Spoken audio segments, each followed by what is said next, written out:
पद पद्म परागा।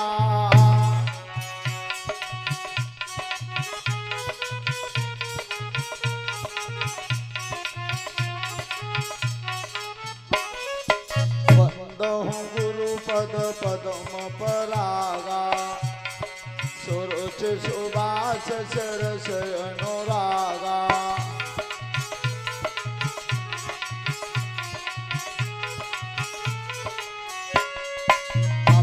मुहुर में चूरन चारु। समन सकल भवरुज परवारु।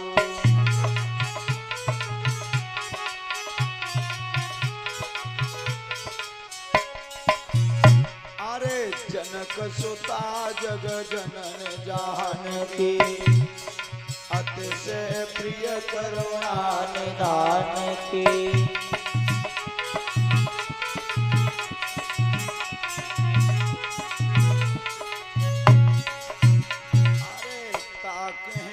पद कमल मनावहु। जा शुक्रपा निर्मल मति पावहु।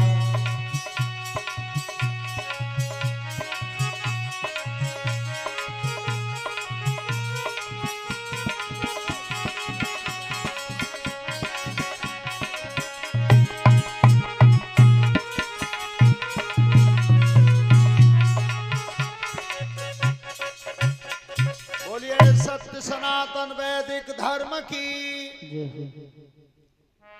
तो कथा शुरू अब करते हैं और आओ वीर हनुमान।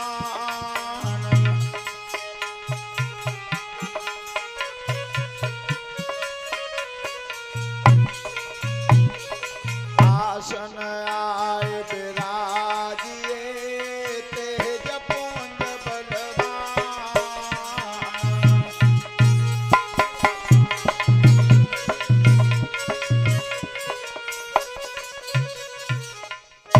आज गंगा मैया के किनारे शुक्रताल पर परमहंस ज्ञानी श्री सुखदेव जी महाराज राजा परीक्षित को कथा सुना रहे हैं। अभिमन्यु नंदन काम क्रोध मद हिंसा का दमन करते हुए सांसारिक मोह माया को छोड़ते हुए भगवान की कथा की तरफ ध्यान रखना। मृत्यु के भय को मन से निकाल देना। राजन परीक्षित, ये तुम्हारे दिल में भय बैठा हुआ है कि मुझे सर्प काटेगा और मेरी मृत्यु हो जाएगी। राजन परीक्षित, ये संसार मायामय है। जो भी आज दिखाई दे रहा है ये कल नहीं रहेगा। ये सत्य नहीं है। सत्य क्या है? सत्य वह है जो तुम्हारे भीतर बैठा बोल रहा है। राजन परीक्षित, आज मैं तुम्हारे सामने रघुवंश शिरोमण भगवान श्री राम का चरित्र बता रहा हूं।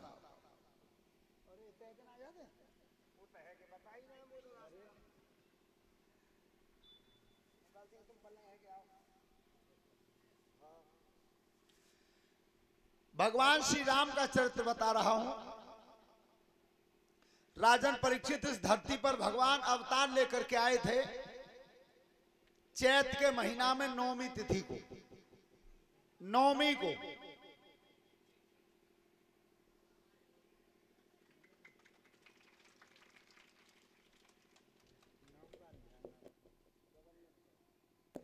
हेलो। और ये श्रीमान गवर्नर सिंह जी व्यासपीठ पर फूलमाला से और 100 रुपए से हमें सम्मानित किया है। ये गोंडा रोड पर डिगसी गांव पड़ता है और कथा का प्यार इसे कहते हैं कि वहां से और पता चल गया तो यहां तक सुनने के लिए आए। और वहीं से ये धाराजी सिंह हैं, 50 रुपए से इन्होंने सम्मानित किया है। परमात्मा सुख समृद्धि देता रहे। धन्यवाद। राजन परीक्षित, भगवान ने अवतार धारण करने के लिए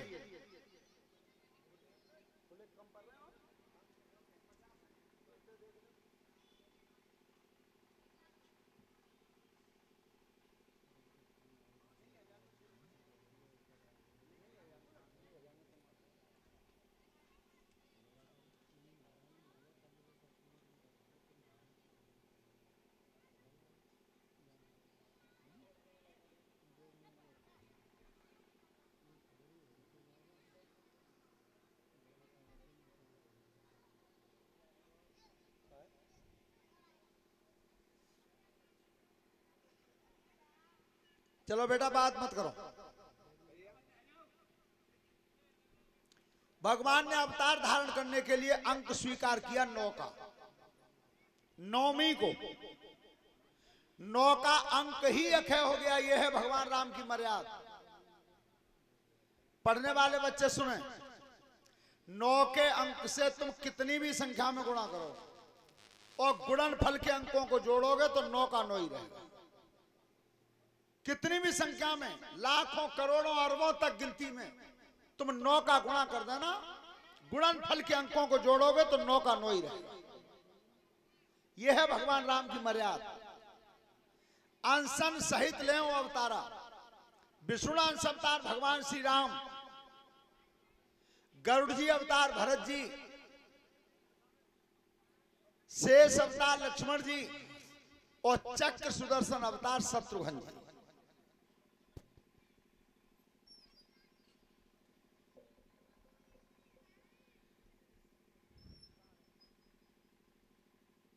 जब पीछे बनवा दो, हाँ पीछे धुंधकारी है।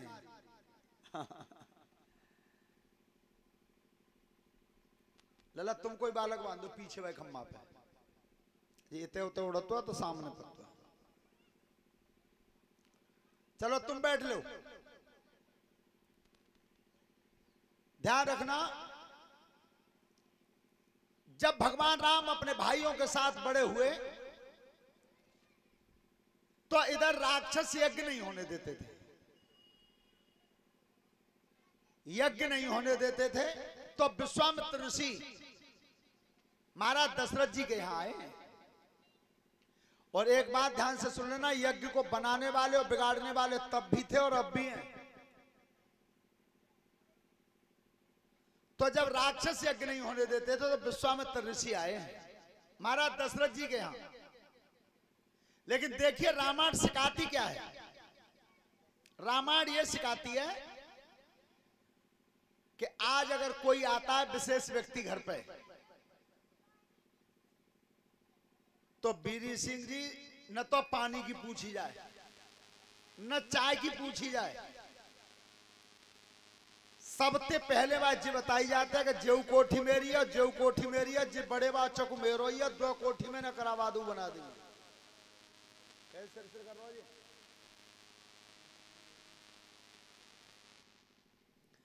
लेकिन सुनो, चक्रवर्ती सम्राट थे महाराज दशरथ, और जैसे ही विश्वामित्र ऋषि आए सामने, देखिए आओ भगत ऐसे करनी चाहिए जैसे दशरथ जी करते हैं। कोठी नहीं बतानी चाहिए। पहले क्या कहा था महाराज दशरथ जी ने के नाथ सकल संपदा तुम्हारी, मैं सेवक समेत सुत नारी। राम सिया राम बोलो राम सिया राम, राम सिया राम बोलो राम जय जय। ध्यान रखना, ये कही थी महाराज दशरथ जी ने कि नाथ सकल संपदा तुम्हारी, मैं सेवक समेत सुत। महाराज मैं अपने बच्चों और अपनी पत्नियों सहित तुम्हारा सेवक हूं, इससे ज्यादा मेरा कोई परिचय नहीं। तो पूछा महाराज आपने कष्ट क्यों किया? विश्वामित्र जी ने कहा कि मैं तुम्हारे बेटा राम को मांगने आया हूं यज्ञ की रक्षा के लिए। तो यज्ञपति जी आपने सुना होगा हार्ट अटैक कै बार पड़ता है? सुनो कि वो 3 बार, तीसरे पे तो भगवान ही मालिक है। तो आज महाराज दशरथ जी को पहला अटैक पड़ा है जब विश्वामित्र जी ने राम को मांगा। लेकिन महाराज दशरथ जी क्या रहे हैं जब राम को मांग रहे हैं विश्वामित्र जी? तब के सब सुत प्रिय मोई प्राण की नाई, राम देत ना बने गुसाई। राम सिया राम बोलो राम सिया राम, राम सिया राम बोलो। सब सुत प्रिय मोय प्राण की नाई, और राम देतना बने। महाराज पुत्र तो सभी प्यारे हैं, लेकिन मैं राम को नहीं दे सकता। अच्छा, दूसरी बात, विश्वामित्र जी ने राम को ही क्यों मांगा? अगर यज्ञ में बाधा पड़ रही थी तो महाराज दशरथ जी कह देते कि चलो मैं चल रहा हूं। दूसरी बात, मेरी सेना को ले जाओ। लेकिन राम को ही क्यों मांग रहे हैं?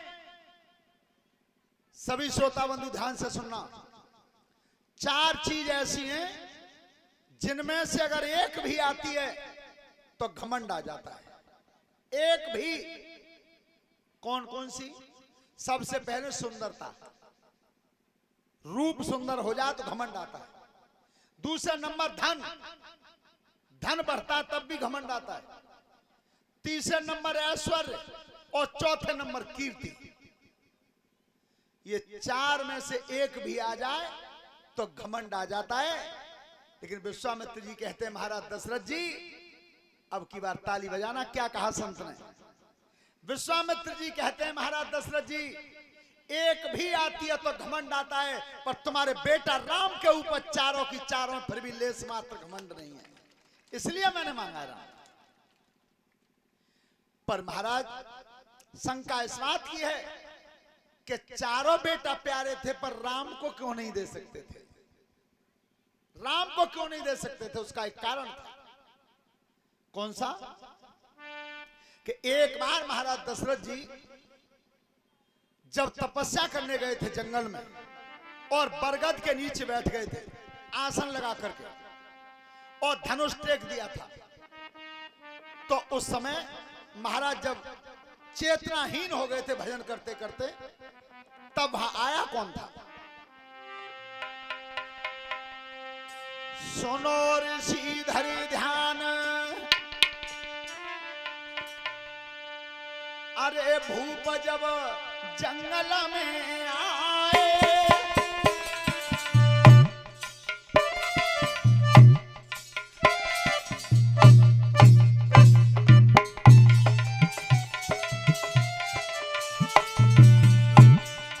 अरे भूप जब जंगल में आए,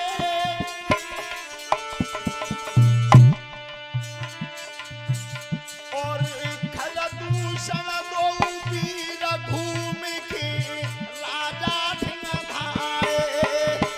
अरे खरदूषण दो वीर घूम के राजा ढिंग धाए। भैया खरदूषण दो वीर घूम के। महाराज दशरथ जी आसन पर बैठे थे और उस समय कोई पापी खरदूषण जंगल में घूम रहे थे, तो हाथ में तलवार पकड़ ली। जाखन तेग लहिया पापिनु ने अपनो दौजन दाऊ लगाई। तेग उछार दहिया ऊपर कू राजा कू कछु माल मुनाई।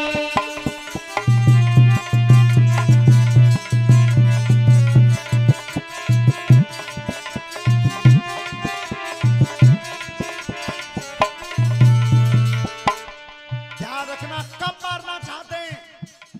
उस समय पापी मारना चाहते हैं जब महाराज भजन में लीन थे, होश नहीं था। पर एक बात जीवन में ध्यान रखना, पखत परे पे कामन आमे, इन बंधन की रीत कहा है, और ते मुसीबत में जो धोखो ऐसे की तो प्रीत कहा है। अरे सोबत छत्री को शीश काट दे ऐसी रण में जीत न कहा है। आज मारना चाहते थे। उसी समय तब तक तेग चलन नाई पाई, राजन बात बताऊं सच्ची, पाई पेड़ के ऊपर उड़ के जाई रहो बनखड़ में पक्षी।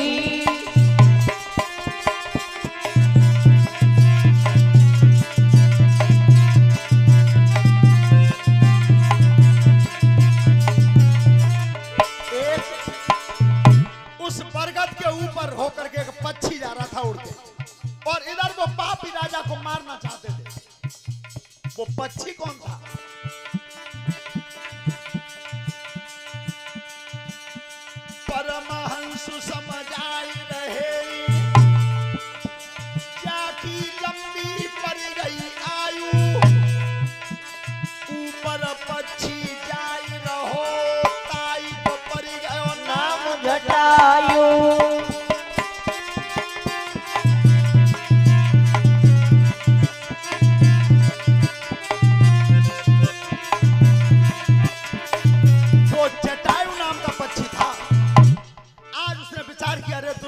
क्या कर रहे हो? ये तो चक्रवर्ती सम्राट है महाराज दशरथ, और जे भजन में लीन हो तब तुम मारना चाहते हो।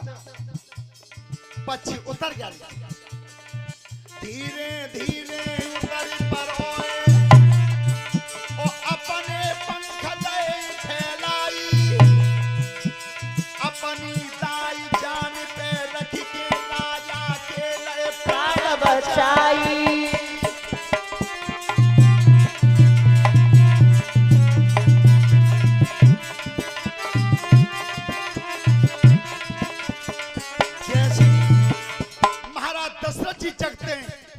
और वो पापियों से वो पक्षी लड़ रहा था, जटायु पक्षी लड़ रहा था।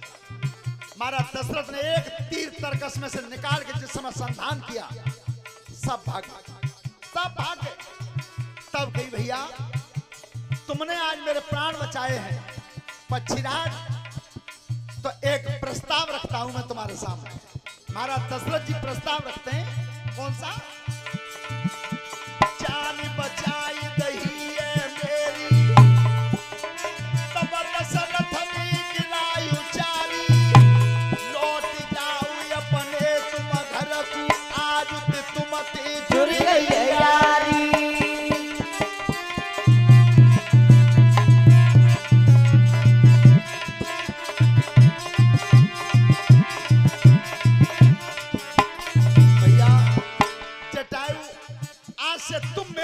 मैं तुम्हारा मित्र हूं। मित्रता तो हो गई, लेकिन तुमने प्राण रक्षा किया, इसके बदले में कुछ मांग लो, जो तुम्हारी इच्छा हो सो मांग लो। तो पक्षी ने कही महाराज मुझे धन संपत्ति चाहिए ना, राजधानी में बांट चाहिए ना, अगर देना चाहते हो तो एक चीज मांग रहा हूं। कौन सी? कोई ना सुतु मेरे घर में जन्मो, भर की बचन उचारो, चादन मरण होई वो मेरो, ताग को नाई कोई दे बारो।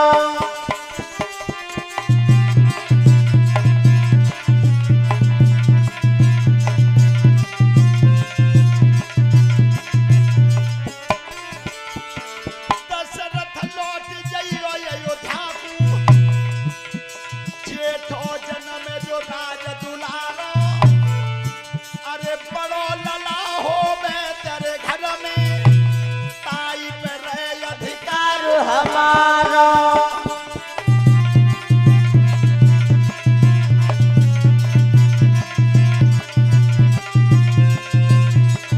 महाराज और कुछ नहीं चाहिए, केवल इतना मांगता हूं तुम्हारे घर में कभी राजकुमार पैदा हो तो बड़े पुत्र का अधिकार मेरा रहेगा। बड़ा बेटा जो तुम्हारा होगा वो दाह संस्कार मेरा करेगा। तो महाराज दशरथ जी वचन दे आए थे वहीं कब बड़े बेटा का अधिकार तुम्हारा ही रहेगा। जाओ, तो जब वचन वहां दे आए थे, इसलिए आज कह रहे हैं विश्वामित्र से के सब सुत प्रिया मोई प्राण की नाई, राम देहता ना बने गुसाई। राम सिया राम बोलो, राम सिया राम, राम सिया राम बोलो।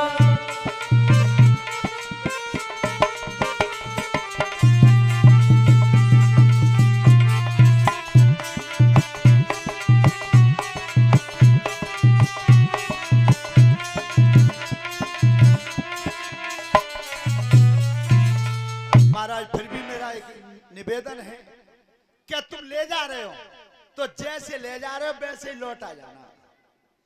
आज विश्वामित्र ऋषि, ध्यान रखना, ब्रह्म ऋषि बोले गए, देव ऋषि नारद बोले गए और ब्रह्म ऋषि विश्वामित्र बोले